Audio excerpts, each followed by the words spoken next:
5 மாதம் எனக்கு சம்பளம் வந்து நான் வந்து 5 மாதத்துக்கு நான் வரி கட்டுறேன் அப்படின்னு கூட ஸ்டாண்ட் எடுக்க முடியாது.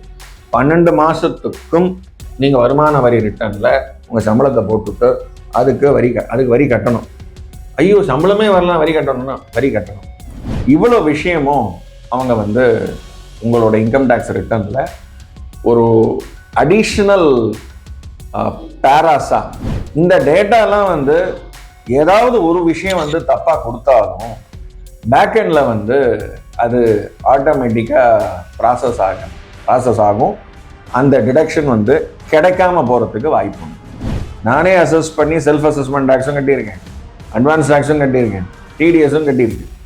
அப்போது எனக்கு ரீஃபண்ட் வர்றதுக்கு வாய்ப்பு கிடையாது. ரீஃபண்ட் வர்றதுக்கு வாய்ப்பு இல்லை அப்படின்னா நான் ரிட்டர்ன் ஃபைல் பண்ணாமல் இருக்கலாமான்னா 2 கோடிக்கும் மேலே அதிகமான மக்கள் வந்து அதாவது 2 கோடி ரிட்டர்ன் வந்து கவர்மெண்ட்டுக்கு வந்து டேட்டா மட்டும்தான், வரி கிடையாது.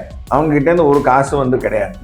எஃப்டியில் வர இன்ட்ரெஸ்ட்டு, மியூச்சுவல் ஃபண்டில் வர டிவிடெண்ட்ஸு, இல்லை அதில் இருக்கிற மூலதன ஆதாயம் ஃபார் கேபிட்டல் கெயின்ஸ் இதெல்லாம் வந்து டிக்ளேர் பண்ணிடுங்க. டிக்ளேர் பண்ணிட்டு வரி வராது. இந்த அஞ்சலின்னு ஒரு படம் வந்தது. அப்போ வந்து அந்த அந்த படத்தில் அஞ்சலி பாப்பா ஒரு குழந்தை நடிச்சிருக்கோம். இந்தியாவிலே வந்து யங்கஸ்ட் ஆக்ட்ரஸ்ன்னு சொல்லலாம். ஸோ அவங்க ஏர்ன் பண்ணாங்க. அப்போது குழந்தைய வந்து இன்கம் டேக்ஸ் ரிட்டர்ன் ஃபைல் பண்ணுமான்னா ஆமாம் பண்ணணும்.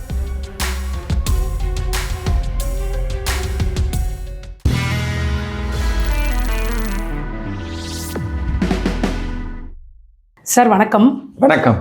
இப்போ வந்து செப்டம்பர் 15 ஐடிஆர் ஃபைலிங்கான டெட்லைன் முடிய போகுது. இப்போ கடைசி நேரத்தில் இன்கம் டேக்ஸ் ஃபைல் பண்ணுறவங்க என்னென்ன விஷயங்கள்லாம் கவனிக்கணும்?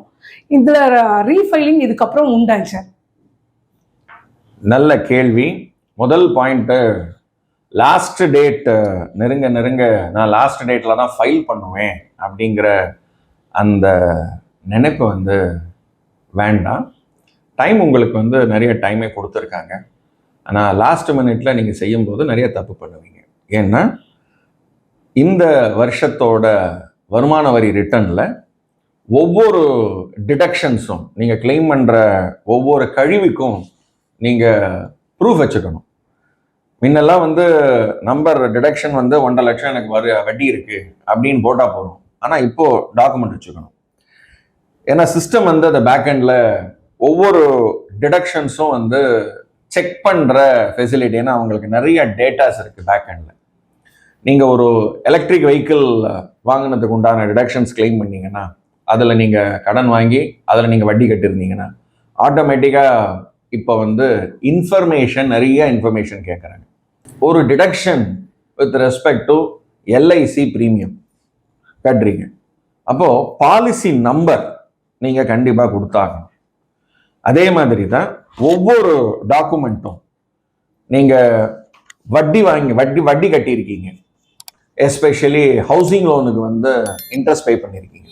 அப்போ இந்த இன்ட்ரெஸ்ட் வந்து எந்த பேங்க்கில், என்ன loan account number, opening balance என்ன, க்ளோசிங் பேலன்ஸ் என்ன, இன்ட்ரெஸ்ட் என்ன, டோட்டலாக எவ்வளோ பேமெண்ட் பண்ணியிருக்கீங்க, இவ்வளோ விஷயமும் அவங்க வந்து உங்களோட இன்கம் டேக்ஸ் ரிட்டர்னில் ஒரு அடிஷ்னல் பேராஸா, அடிஷ்னல் ஃபீல்டாக வந்து அவங்க டேட்டாவை கேட்குறாங்க. இந்த டேட்டாலாம் வந்து ஏதாவது ஒரு விஷயம் வந்து தப்பாக கொடுத்தாலும் பேக்எண்டில் வந்து அது ஆட்டோமேட்டிக்காக ப்ராசஸ் ஆகும். அந்த டிடக்ஷன் வந்து கிடைக்காம போகிறதுக்கு வாய்ப்பு உண்டு. ஸோ ஆகையினால லாஸ்ட் மினிட்ல நான் வந்து இன்கம் டேக்ஸ் ரிட்டர்ன் ஃபைல் பண்ணுவேன் அப்படிங்கிறத கொஞ்சம் தயவு செஞ்சு ரீதிங்க் பண்ணுங்க. ஏன்னா நீங்கள் உங்களுடைய வருமானத்தை பற்றியும் வருமானத்துலேருந்து என்னென்னலாம் கழிவெல்லாம் நீங்கள் யூஸ் பண்ண போகிறீங்களோ அதுக்கு உண்டான ப்ரூஃப் எல்லாம் நீங்கள் வச்சுக்காம கடைசி நிமிஷத்தில் ரிட்டர்ன் ஃபைல் பண்ணுறது ஆபத்தில் முடியும். சார் இப்போ ரீஃபண்ட் இல்லை அப்படின்றவங்க ஐடிஆர் ஃபைல் பண்ணுமாங்க சார்? ரீஃபண்ட் வாங்குறவங்க மட்டும்தான் ஐடிஆர் ஃபைல் பண்ணுமா? ரீஃபண்ட் இல்லாதவங்க ஐடிஆர் ஃபைல் பண்ணுமாங்க சார்? நான் வந்து சுகுராக என்னோட வருமானத்துக்கு உண்டான வரி என்னவோ அந்த வரியை நான் கட்டிட்டேன். எப்படி கட்டியிருக்கேன்? நம்பர் 1, எனக்கு டிடிஎஸாகவே பிடிச்சிட்டாங்க. நான் வந்து சம்பளதாரர். ஸோ என்னுடைய யார் சம்பளம் கொடுக்குறாங்களோ அவங்களே வந்து எனக்கு டேக்ஸை பிடிச்சிட்டாங்க. எனக்கு அடிஷ்னல் இன்கம்லாம் வருது. லைக் எனக்கு ஒரு ரெண்டல் இன்கம் வருது, இல்லை வட்டி வருது, கேபிட்டல் கெயின்ஸ் வருது, அதுக்குண்டான டேக்ஸ் என்னவோ அதையும் நான் கம்ப்யூட் பண்ணி கட்டிட்டேன். இப்போ வருமானம் வந்திருக்கு, வருமானத்துக்கு உண்டான டேக்ஸை வந்து டிடிஎஸாக கட்டிட்டேன், இல்லை பிடிச்சிட்டாங்க, இல்லை நானே வந்து வாலண்டியராக வந்து டேக்ஸை வந்து அட்வான்ஸ் டேக்ஸாக கட்டியிருக்கேன். அட்வான்ஸ் டேக்ஸ் கட்டினதுக்கு அப்புறமும் ரிட்டர்ன் ஃபைல் பண்ணுறதுக்கு முன்னாடி கால்குலேட் பண்ணி பார்க்குறேன், அரித்மெட்டிக் போட்டு பார்க்குறேன். ஒரு 40,000 ரூபா கட்ட வேண்டியது இருக்குது. அதை நான் செல்ஃப் அசஸ்மெண்ட் டேக்ஸாக கட்டிடுறேன். ஸோ நானே அசஸ் பண்ணி செல்ஃப் அசஸ்மெண்ட் டேக்ஸும் கட்டியிருக்கேன், அட்வான்ஸ் டேக்ஸும் கட்டியிருக்கேன், டிடிஎஸும் கட்டியிருக்கு. அப்போது எனக்கு ரீஃபண்ட் வர்றதுக்கு வாய்ப்பு கிடையாது. ரீஃபண்ட் வர்றதுக்கு வாய்ப்பு இல்லை அப்படின்னா நான் ரிட்டர்ன் ஃபைல் பண்ணாமல் இருக்கலாமான்னா என்னுடைய கடமை, டியூட்டி என்ன, என்னோட இன்கம் வந்து 2 லட்சம், ஆண்டு வருமானம் 2.5 லட்சம் தாண்டி இருக்குன்னா நான் இன்கம் டேக்ஸ் ரிட்டர்ன் ஃபைல் பண்ண வேண்டியது கட்டாயம், மேண்டேட்ரி. ஸோ அதனால் எனக்கு ரீஃபண்ட் இருந்தால் மட்டும்தான் ஐடிஆர் ஃபைல் பண்ணணும் அப்படிங்கிறது அந்த நினைப்பு வச்சுக்காதீங்க. ஸோ இன்கம் வந்து 2.5 தாண்டிட்டாலே இன்கம் டேக்ஸ் ரிட்டர்ன் ஃபைல் பண்ணணும். இப்போ ஐடிஆர் ஃபைல் பண்ணுறோம், ஆனால் எனக்கு ரீஃபண்டே இல்லை அப்படின்னு சொன்னால் ஃபைல் பண்ணுன்னு சொல்கிறீங்க. இதுக்கப்புறம் ரீஃபண்ட் பண்ணால், இப்போ செப்டம்பர் மாதம் வந்துட்டோம், இப்போ ரீஃபண்ட் அப்ளை பண்ணால் கிடைக்குமாங்க சார்? Good question.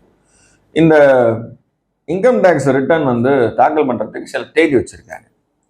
இப்போ 2024-25க்கு எப்போ நான் வந்து ரிட்டர்ன் தாக்கல் பண்ணோம், ஆக்சுவலாக வந்து 31 ஜூலை தான் நார்மல் டேட்டு. அதை வந்து இப்போ ஒரு 1.5 மாதம் தள்ளி வச்சுருக்காங்க. ஸோ எக்ஸ்டெண்ட் பண்ணதுனால செப்டம்பர் 15 வரைக்கும் உங்களுக்கு டைம் இருக்குது. ஸோ செப்டம்பர் 15 தாண்டி இருக்குது, நான் ரிட்டர்ன் ஃபைல் பண்ணலாமா? பண்ணலாம். அதுக்கு பேர் வந்து லேட் ரிட்டர்ன், பிலேட்டட் ரிட்டர்ன்னு பேர். ஸோ இந்த பிலேட்டட் ரிட்டர்னும் நீங்கள் பாட்டுக்கு 1 வருஷம் கழிச்சு 10 வருஷம் கழிச்சுலாம் ஃபைல் பண்ண முடியுமானா முடியாது. ஸோ அதுக்கும் ஒரு டைம் லிமிட் வச்சுட்டேன். So regular return on time file பண்ணுறீங்களா இந்த செப்டம்பர் 15, அதையும் தாண்டி இருக்குன்னா நீங்கள் வந்து டிசம்பர் 31க்குள்ள, இந்த வருஷத்தோட கடைசிக்குள்ள நீங்கள் ரிட்டர்னை ஃபைல் பண்ணணும். அவள் கேட்கலாம், அப்போ அதுக்கு என்ன வித்தியாசம் அப்படின்னு. லேட் ஃபீ கட்டணும், ஏன்னா இதை நீங்கள் லேட்டாக ஃபைல் பண்ணுறீங்க, அதனால லேட் ஃபீ உண்டு. நீங்கள் செப்டம்பர் 15க்குள்ளே பண்ணீங்கன்னா அந்த லேட் ஃபீ கிடையாது. சார் இப்போ 2024-25க்கு 7.5 லட்சம் வரைக்கும் டாக்ஸ் இருக்காதுங்க சார். இப்போ ஒருத்தருக்கு 5 லட்சம் தான் வருமானம் இருக்கு அப்படின்னா அவர் வரி கட்டணுமா, ஐடிஆர் ஃபைல் பண்ணுமாங்க சார்? வரி வராது. ஏன்னா இந்த NTR OTRன்னு சொல்லுவோம், new tax regime old tax ரெஜிம்ட்டு. இந்த நியூ டேக்ஸ் ரெஜிமில் உங்களுக்கு 7 லட்சம் வரைக்கும் வரி கிடையாது. ஸோ அதனால அவர் வந்து வரி கட்ட வேண்டாம். ஆனால் வருமான வரி தாக்கல் பண்ணணும், அந்த ரிட்டர்னை தாக்கல் பண்ண வேண்டிய அவருக்கு அந்த இது உண்டு, அந்த ஆப்ளிகேஷன் உண்டு. ஸோ அதனால் ரிட்டர்னை தாக்கல் பண்ணுங்க, வரி 0வாக இருக்கும். ஆனால் அப்லோட் பண்ணணும் உங்களோட இன்ஃபர்மேஷன். ஒரே ஒரு ஸ்டாட்டிஸ்டிக் சொன்னால் உங்களுக்கு புரியும்.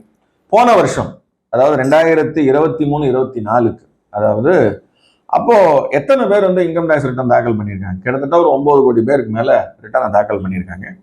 அதில் இந்த 7 லட்சத்துக்குள்ள ஓகே யாராருக்கெல்லாம் வந்து ரிபேட்டும் கிளைம் பண்ணி டேக்ஸே கிடையாது, அப்போது என் காசுலேருந்து என் பேக்கிலேருந்து 1 ரூபா வந்து நான் வந்து வரி கட்ட வேண்டாம்.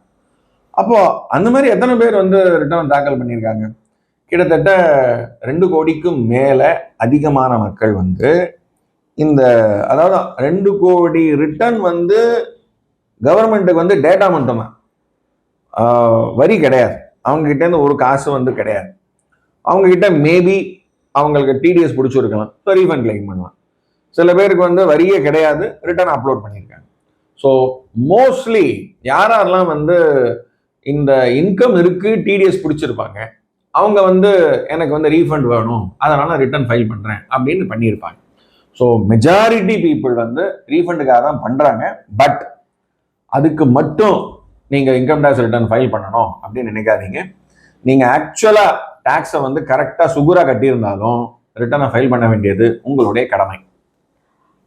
சார் இப்போ வந்து நமக்கு போன வீடியோ போட்டதில் உங்களுக்கு ஏகப்பட்ட கொஸ்டின்ஸ் வந்திருக்குங்க சார்.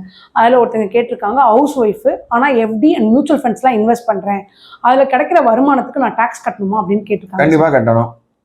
என்ன இந்த லிமிட் 7 லட்சம் தாண்டிட்டுனா நீங்கள் வந்து நியூ டேக்ஸ் ரெஜிமில் வரி வரும். 7 லட்சம் வரைக்கும் உங்களுக்கு வரி வராது. ஸோ அதனால் எஃப்டியில் வர இன்ட்ரெஸ்ட்டு, மியூச்சுவல் ஃபண்டில் வர டிவிடெண்ட்ஸு, இல்லை அதில் இருக்கிற மூலதன ஆதாயம், ஸோ கேபிட்டல் கெயின்ஸ், இதெல்லாம் வந்து டிக்ளேர் பண்ணிடுங்க. டிக்ளேர் பண்ணிட்டு வரி வராது, அப்லோட் பண்ணிடுங்க. சார் ஹவுஸ் ஒய்ஃப்னா அவங்க சோர்ஸ் ஆஃப் இன்கம் காமிக்க தேவையில்லைங்க சார்? இன்கம் டேக்ஸ் ரிட்டர்னில் வந்து இன்னாருக்கு பண்ணக்கூடாது இன்னார் பண்ணணும் அப்படின்னு இல்லை. யாராருக்கெல்லாம் வருமானம் இருக்கும் எல்லாரும் சமந்தான்.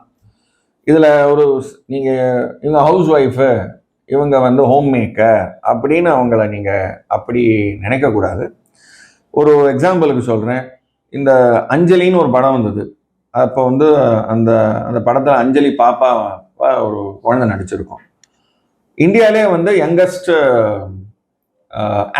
ஆக்ட்ரஸ்ன்னு சொல்லலாம். ஸோ அவங்க ஏர்ன் பண்ணாங்க. அப்போது குழந்தைய வந்து இன்கம் டேக்ஸ் ரிட்டர்ன் ஃபைல் பண்ணுமானா ஆமாம் பண்ணணும்.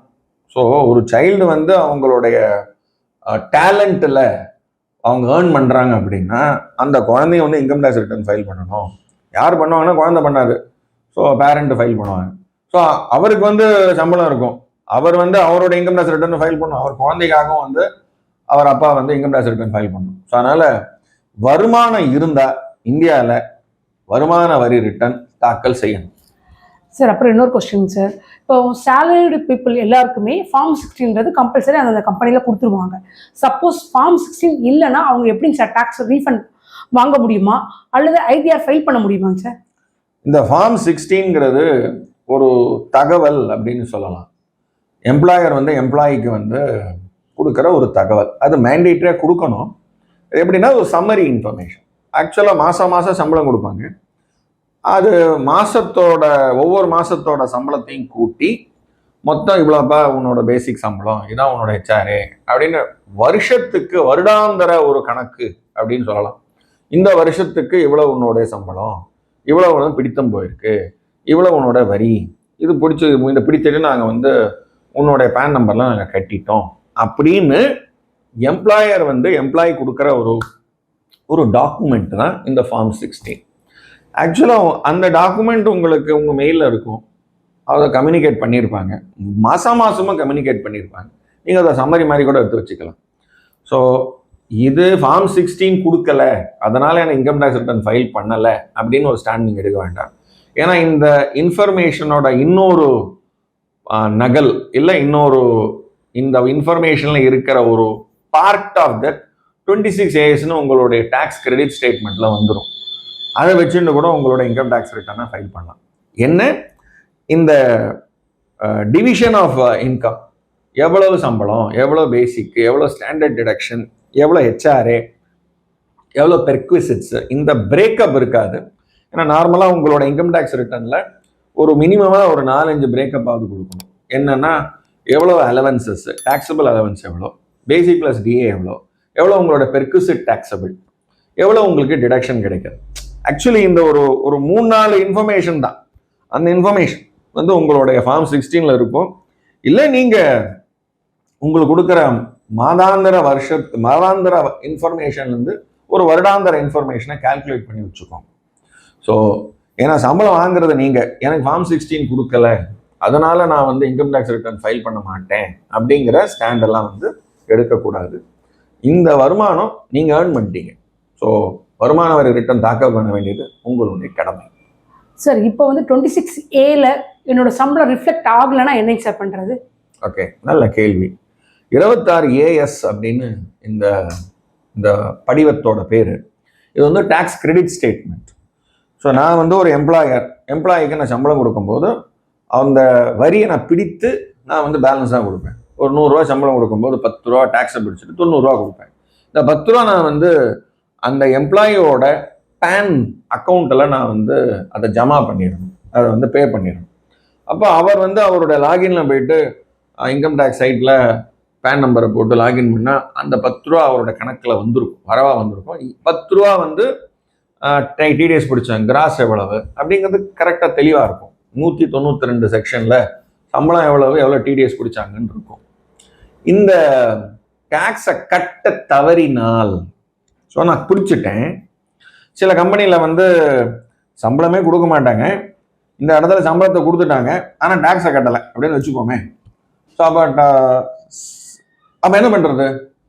அவர் டேக்ஸே கட்டலையே, நான் ரிட்டர்ன் ஃபைல் பண்ணாமல் இருக்கலாமா அப்படின்னு யோசிக்கலாம் கூடாது. ஸோ நீங்கள் வந்து உங்கள் சர்வீஸை கொடுத்துட்டீங்க, உங்கள் சம்பளத்தை வாங்கிட்டீங்க, அதனால் வரி கட்ட வேண்டியது உங்களுடைய கடமை. ஐயோ இவர் வரியை பிடிச்சுட்டார், என் அக்கௌண்ட்டில் வந்து வரியே வரலை அப்படின்னா அது வந்து அசசி இன் டிஃபால்ட் ஆயிடுவார். யாரு? எம்ப்ளாயர். ஸோ உங்களுடைய ஓனர் யார் உங்களுக்கு சம்பளம் கொடுக்குறாங்களோ they will become an அசசி in default. But நீங்கள் சம்பளம் வாங்கினதுனால வரி கட்ட வேண்டியது உங்களுடைய கடமை. எனக்கு கிரெடிட்டே வரல, நான் கட்ட மாட்டேன் அப்படின்னு ஸ்டாண்ட் எடுக்க முடியாது. இன்னொரு விஷயம், இதாவது பரவாயில்ல, சில பேர்லாம் வந்து 5 மாதம் மட்டும் சம்பளம் வாங்கியிருப்பாங்க, ஒரு 7 மாதம் வேலை பண்ணிகிட்டே இருப்பாங்க, சம்பளம் வாங்கவே மாட்டாங்க. ஏதோ கொடுக்குறேன், ப்ராஜெக்ட் முடிஞ்சதுக்கப்புறம் பேமெண்ட் வரும், யூஎஸ்ல ஒன்றும் பேமெண்ட் வரல, ட்ரம்ப் ஐயா வந்து அந்த மாதிரி ரெஸ்ட்ரிக்ஷன் போட்டிருக்காரு, ஒன்றும் காசு வரல அப்படின்ட்டு எல்லாரும் வேலை பண்ணியிருப்பாங்க. 7 மாதம் வேலை பண்ணியிருப்பாங்க. ஸோ 5 மாதம் தான் சம்பளம் வாங்கியிருப்பாங்க, ஆனால் 7 மாதம் வேலை பண்ணியிருப்பாங்க. ஸோ 12 மாதம். அப்போ 7 மாதம் சம்பளம் வரல, 5 மாதம் எனக்கு சம்பளம் வந்து நான் வந்து 5 மாதத்துக்கு நான் வரி கட்டுறேன் அப்படின்னு கூட ஸ்டாண்ட் எடுக்க முடியாது. 12 மாதத்துக்கும் நீங்கள் வருமான வரி ரிட்டர்னில் உங்கள் சம்பளத்தை போட்டுவிட்டு அதுக்கு வரி கட்டணும். ஐயோ சம்பளமே வரலாம், வரி கட்டணும்னா வரி கட்டணும். ஸோ ஏன்னா சர்வீஸ் கொடுத்துட்டீங்க. ஸோ அதனால் இதெல்லாம் தெரிஞ்சுக்கணும். ஸோ சேலரி அக்ரூடு டாக்ஸபிள் அப்படிங்கிறதான் சட்டம் சொல்லுது.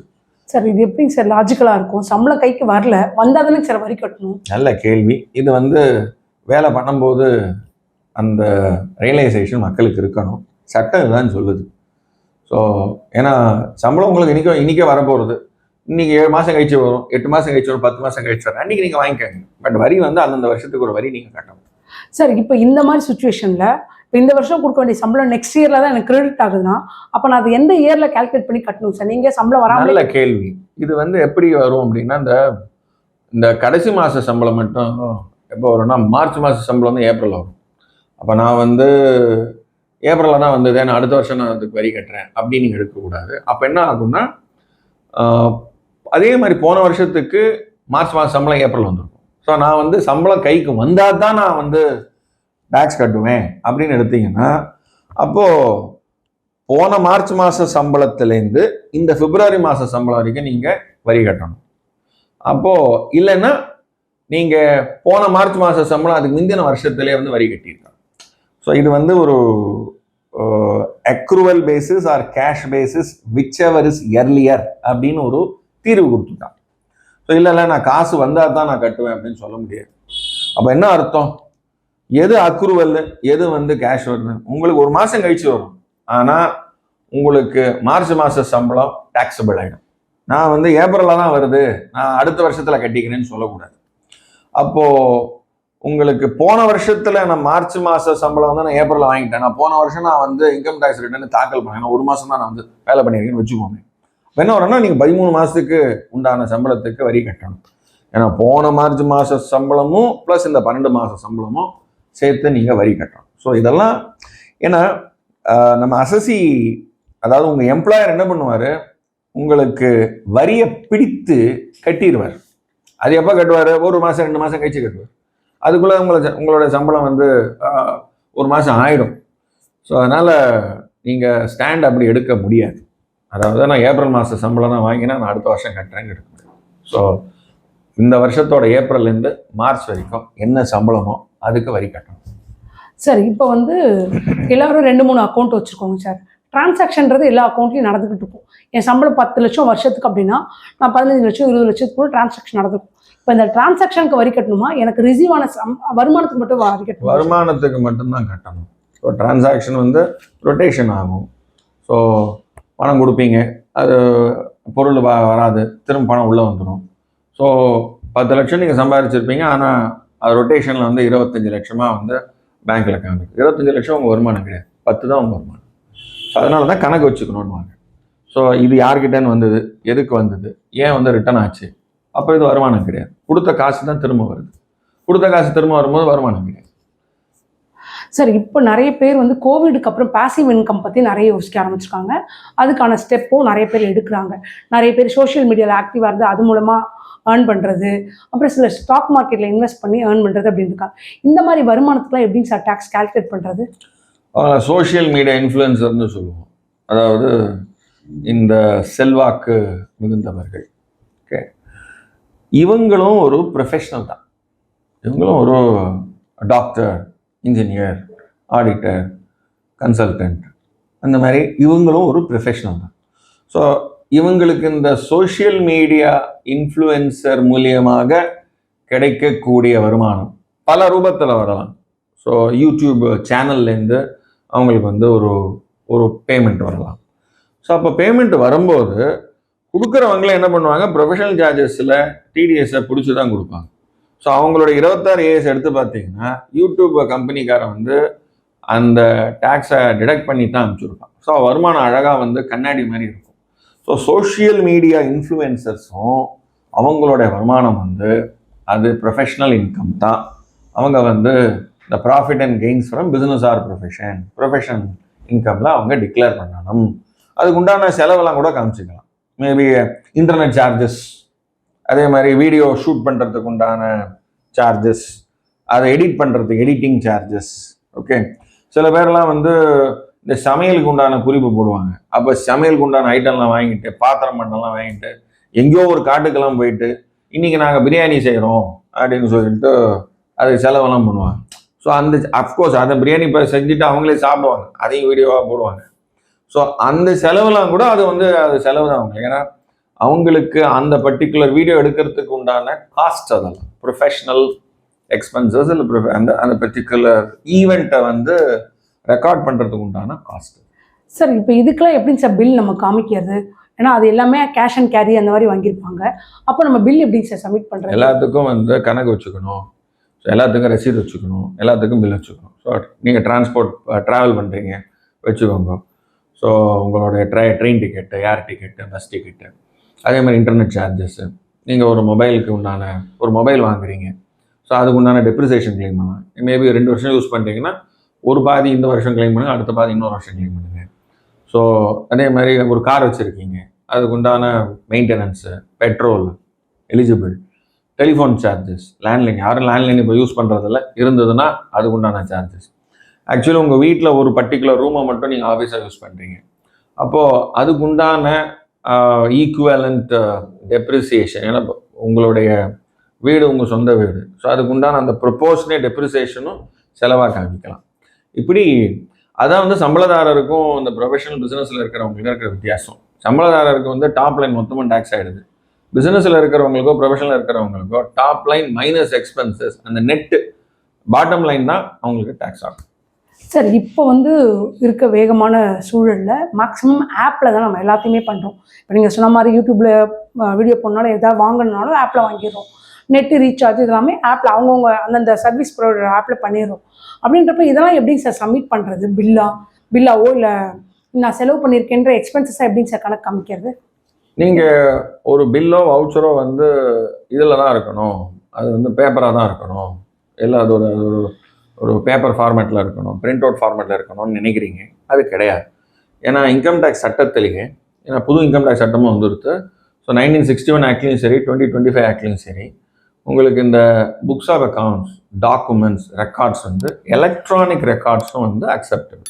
ஸோ இப்போ நீங்கள் இதெல்லாம் வந்து ஆன்லைனில் பேமெண்ட் பண்ணியிருக்கீங்களோ, எஸ்பெஷலி யூபிஐயில், அதை வந்து நீங்கள் அந்த 2 கோடு இருக்கும், அதை கிளிக் பண்ணி அதை ஒரு பர்டிகுலர் டாக்குமெண்ட்டாக பிடிஎஃபாக சேவ் பண்ணி 1, 2, 3, 4 தேதி வாரியாக டாக்குமெண்ட் நம்பர் போட்டு தேதி வாரியாக போட்டு அதுக்கு கணக்கு எழுதி இதை வந்து 120 ரூபா செலவு பண்ணேன், இது 400 ரூபா செலவு பண்ணேன், இது 320 ரூபா ஆச்சு அப்படின்னு சொல்லிட்டு கணக்கு எழுதுங்க. தப்பே கிடையாது. So you have a documentary evidence and அதுக்கு உண்டான அக்கௌண்ட்ஸும் வந்து ப்ராப்பராக மெயின்டைன் பண்ணுங்க. ஓகேங்க சார்.